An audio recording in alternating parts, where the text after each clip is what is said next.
Hello, welcome to the next lecture. Today we're going to move on and look at the topic of family. For now we have covered all the main lecture disability areas. So, family. It's a very topical time to be going on and looking at this as an aspect of social exclusion.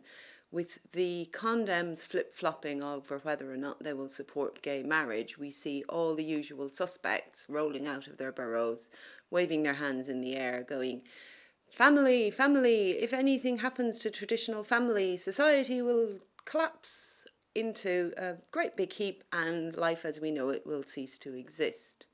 So we can stop and look at these ideas and ask ourselves some key questions about what is actually a family.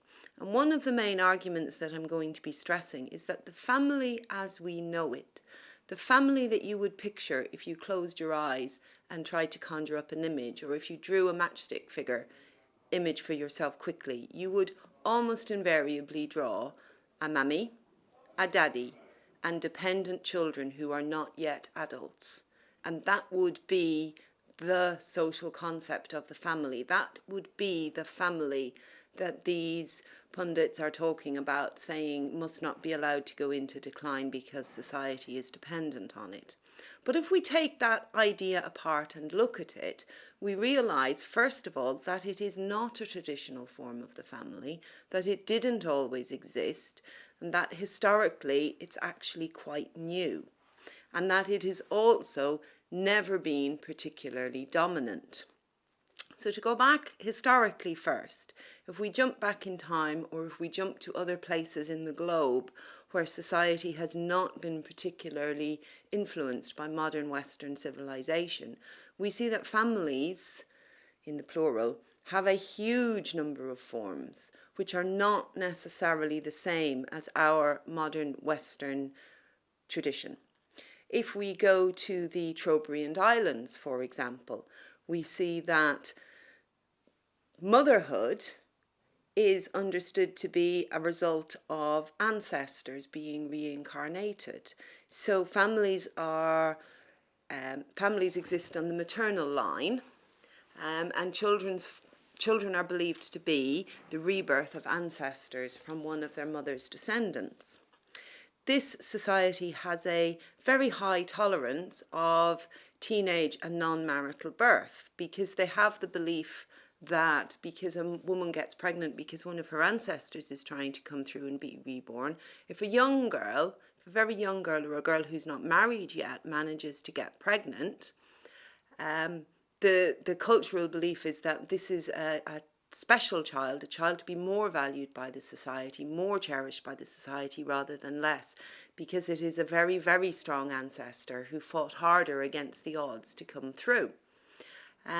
In this society, because the belief is that babies are the mother's ancestors, it's the mother's family that is considered important in raising it, and the children are often cared for by the males of the society, not the females, but it will be the mother's father, the mother's brothers, who will play that very important role. So a woman might be married, she might have a husband, but the father role is still ascribed to her brother, while her husband might have a very strong father role to the children of his sisters. And children often move after the first couple of years of life, once they're finished being breastfed, to go and live with a grandfather or an uncle. So to our society, to our eyes, this seems like a completely weird, bizarre and strange way to organise family life. But to them, it's natural, it's loving, it's caring, every child is cherished, and there's simply no problem with it. Okay, if we look at an even more different example again, if we go over to the Maori Tribe, some of the Maori tribes do not acknowledge the importance of biological inheritance to a child at all. They simply don't see who the mother or the father were biologically as having any particular role.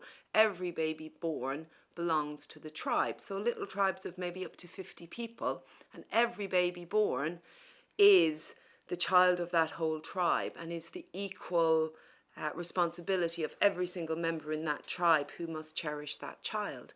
In modern times, this particular style of raising children worries social workers greatly because they buy into the modern Western traditional ideas of, for example, John Bowlby, who talks about the importance of attachment to a single caregiver, and children in these tribes don't get a single caregiver, they get raised by everybody.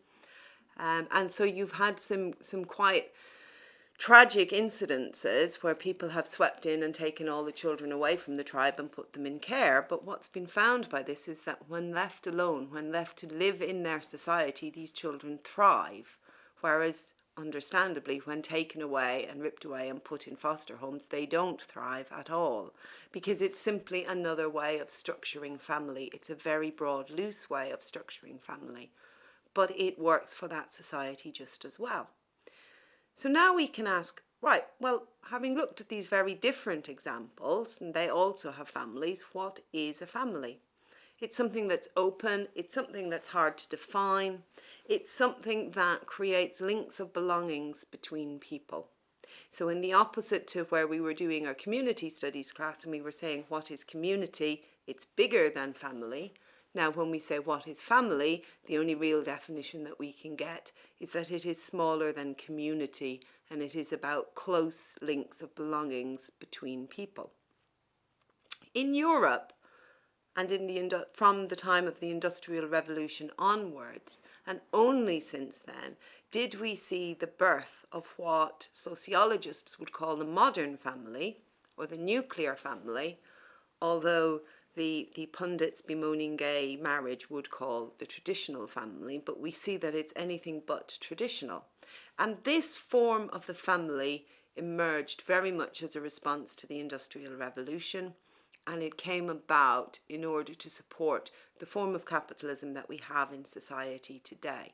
This form of the family is based on the idea that family exists of a father and a mother who raise dependent children without close connections to anyone else that they are related to. And this is where this idea of the matchstick figure that you might have drawn would come from, or this is where the idea of the family as being one very specific thing would come from. However, as I said, it's not the form of family that family would have taken throughout all of history. Very, very far from it. More extended families would have always been far more dominant than this tight, narrow little nuclear idea where only mum and dad are there with only dependent kids and granny isn't around and uncle's not around and aunt's not around and what have you. How do people analyse this idea of this nuclear family, just mum, dad and 2.4 kids? It's seen by different people in different ways.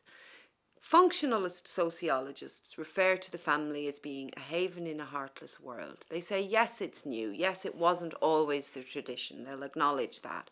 But they will also say it is functional for our society. It is important for our society. Talcott Parsons was writing in the 1950s, and he was one of the key people who talked about the modern family as a good thing.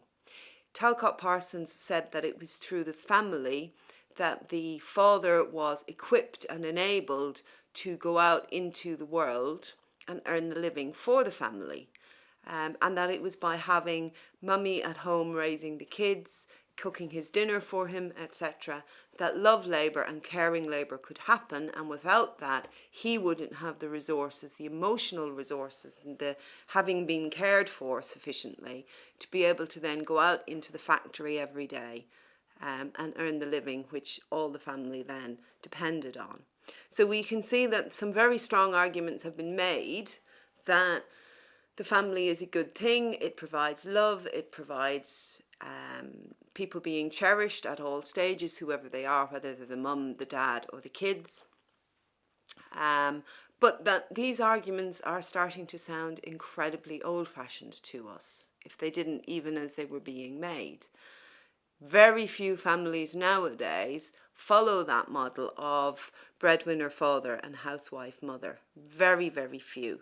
So in a different time, can we still make any arguments at all that it is appropriate that mum cooks dad's dinner because she's nurturing him and that enables him to earn the money that she lives on, it all starts to break down quite quickly. That's the quite right-wing functionalist view of the family, seeing it as this haven in a heartless world where people retreat from the public life into the private life to be nourished, cherished and loved. Feminist criticisms and socialist criticisms of the family have always been much harsher. They have always seen the family as a key point of oppression for women and children in particular, because it is through the family that women and children are often tied to lack of agency, lack of being seen as people in their own right, but only as an extension of the family that they are in, are therefore ascribed fewer rights and less access to the resources of society. So critics coming from this point of view might look at the whole idea of, say, the amount of resources that go into running the family car, but the family car actually only belongs to the dad. So women and children, they argue, can be very much impoverished by this structure of the family that we have. We're going to see an increase of this with the change in benefits and the universal credit system coming in, because more so than the previous benefit system, the benefits for the entire family now will only be paid to the head of household, which in any traditional family form will mean the male head of household. And it will further emphasise that the women and children will have no access to any financial resources of any sort. And it is this criticism that socialist and feminist critics of the family would make.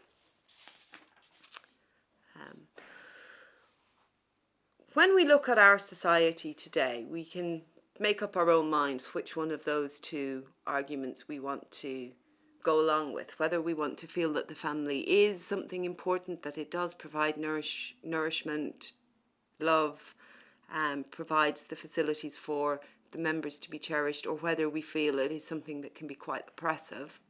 Either way, we need to stop and have a look and ask ourselves, how do families really exist rather than how do we feel they ought to be? And what actually happens? What actually happens is that at any one key point in time, only a minority of families are made up of this particular image of mum, dad and dependent children. Not least because children grow up. Children grow up and there are lots of families which are made up of mum, dad and the dependent children are grown. But our society and our social policy stops thinking of those people as families. Equally, families are formed from new people, new adults growing up. So you have young adults forming partnerships, possibly getting married, their children aren't born yet. Again, our current society and social policy has great difficulty conceptualizing that as a family either. And then you have all kinds of other variations, like people parenting alone. And again, we see the high level of hysteria. You just need to read any copy of the Daily Mail on any day to see where some of the hysteria about people parenting alone might come from. Next week's lecture is really going to focus in on the two key issues, two linked but separate issues of young parenthood and lone parenthood, and the entire lecture will be about that.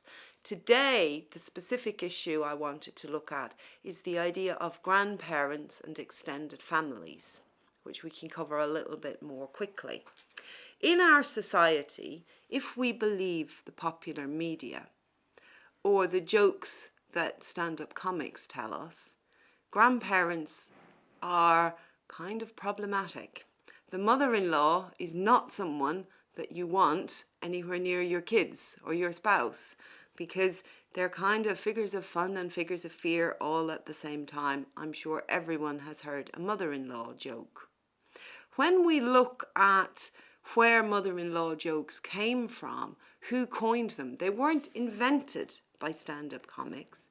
Interestingly enough, the mother-in-law joke was invented around the 1950s by people who wrote parenting textbooks.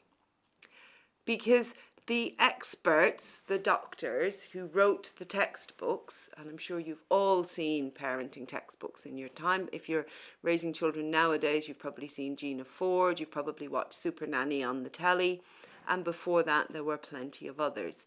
But it was these people who wrote parenting textbooks who made up mother-in-law jokes. Because there's nothing quite as bad for the doctor who wants to tell the new young mother exactly how to raise her baby. There's nothing as threatening to him as her mum or her mum-in-law coming in and showing in a simple, easy and natural way, oh look, we can solve this problem this way. If we rock the baby this way, she's more likely to go asleep more quickly, and just show from experience. And so the mother-in-law joke was born. The idea that yes, your mum, your mother-in-law, the grandparent might be able to come in and give you lots of advice, but you shouldn't listen to it because society has moved on and we're more scientific nowadays.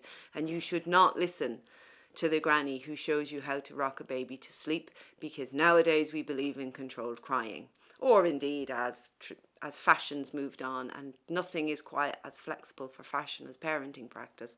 Once controlled crying went out and it was something else, and then it was something else. But whatever it was at the given point of time, the message was, don't trust the grandparent. Don't trust the person who comes in and says, I've raised lots of babies, let me show you how to do this.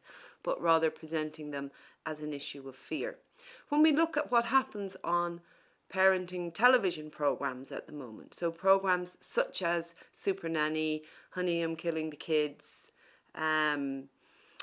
these kind of programs, we see the exact same fear of grandparents come through constantly, and we see that they fit into two discourses, two main modes of thought that you can see any presentation of a grandparent will always fit into. The first main discourse of the grandparent that we see on modern media at the moment is grandmother as victim.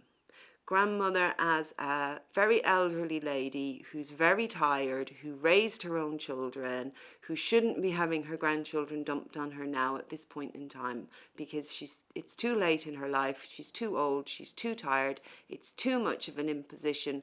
And when Super Nanny sweeps into the family, the first thing she's going to do is get those children into childcare because Granny shouldn't be minding them because it's unfair on her, poor victim Granny. Only nobody ever asks Granny, and nobody ever says to Granny, do you enjoy minding your grandchildren? Okay. The second image, which is the opposite of that, is the mother-in-law joke image of Granny. And it says that Granny is somebody to be feared, Granny is a threat, grandmothers are matriarchs, they are controlling, they are conniving, they will pull your marriage apart, they will turn your kids against you. You mustn't ever let Granny mind the kids because she won't follow the rules, she doesn't know what modern day parenting manuals say, she won't raise the kids your way, and besides which she'll threaten your marriage if you have one. So these two discourses are very, very strong in parenting programs. If you watch anything, any program at all like Super Nanny, Fat Families, any of these kind of programs that give parenting advice, you will see that this is what always happens in response to there being a grandparent in any of the families that are focused on. The final image is worth mentioning because it comes up far more seldom, but we will occasionally see it in these programs, and that is in rare instances where a lone mother is raising a child by herself and there is no male family member available to give any kind of father role to. In these families, very occasionally we'll see the presenter, not Super Nanny because she's a particular hatred of grandparents, but some of the other presenters on one of the quite foodie focused ones will sometimes put Granny in a very patriarchal role, and the grandmother will fill the father void within these programs. And that's the only time that grandparents become acceptable, is when they're filling a father void, and can be the patriarch rather than the matriarch of the family, telling the mother what to do and how to raise her child and making the key decisions. What effect does this have on real life? This is just something we see on the television, and as I've told you many times, anytime media comes up, we're not dupes. We don't just swallow the media like it's telling us what to do. We're not puppets to it. We interpret it our own way. However, I would argue that it still has a very strong influence, because these are the only discourses we see. We've nothing else to draw on. When I worked in Ballymun on a very, very large depressed council estate, I worked with a huge number of families where grandparents were raising their children. This took two main forms, because in particular of the drugs and AIDS crises that had swept through this extremely disadvantaged communities. You had a huge number of families, entire streets, where every child was being raised by a grandparent, either because the parent was dead or because the parent was in prison. So there was simply no parents there to be raising the children, and it was grandparents in every single case. On other streets, which had been built slightly later and settled slightly later, the babies were all being born to very young unmarried mothers, and those women were still living at home with their mothers. So you had 3 generations in the one small council house of quite young granny, quite young mammy, and baby. And our biggest single request running the Busy Family Centre for this community was, whenever we talked about parenting classes, because we were put under a lot of pressure to run parenting classes focusing on the young mothers, but the young mothers for the most part weren't free to come to parenting classes because they were in work or they were in education of some sort or another. And it was the grannies who used to come to us the whole time and say, we don't know how to be a grandmother. We don't understand it. It's not something we're prepared for. It's not something we've ever seen anyone else do. There's no books on it. There's no television programs on it. There's nothing. And I remember so many women coming into me and saying, what do I do? Can we have a grandparenting class, please, instead of a parenting class?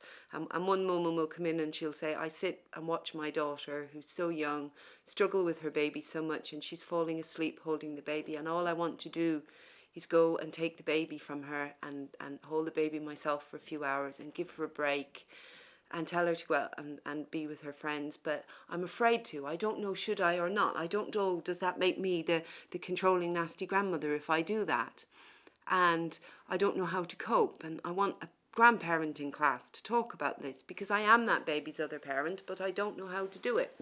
And then on the very same day, another grandmother might come in to me and say, I feel like I'm being taken for a fool because my daughter's been out every single night this week and I've done nothing but babysit. Absolutely nothing but babysit. I have that child 24 hours a day and I'm getting fed up, and I don't know how to address this, because I feel like as granny, I can't still be telling my daughter what to do. She might be only 16, but she's had her baby now. What do I do? So this is what I mean when I say that the women were coming in really talking about not knowing how to be grandmothers, and that our society gave them no clue. Our society told them there are only mother-in-law jokes. Grandmothers are only victims or bad people. And there was no other discourse for them to draw on. And as a result of this, these women were quite openly and obviously very, very socially excluded, without the resources to link into that they would have had if they had come from a different family form. That's our lecture for this week. We will be doing some talking, quite a lot of talking about this in the seminar, and next week we will be looking much more closely, as I said, at young parents and single parents as alternative family forms and how they may be excluded. Thank you.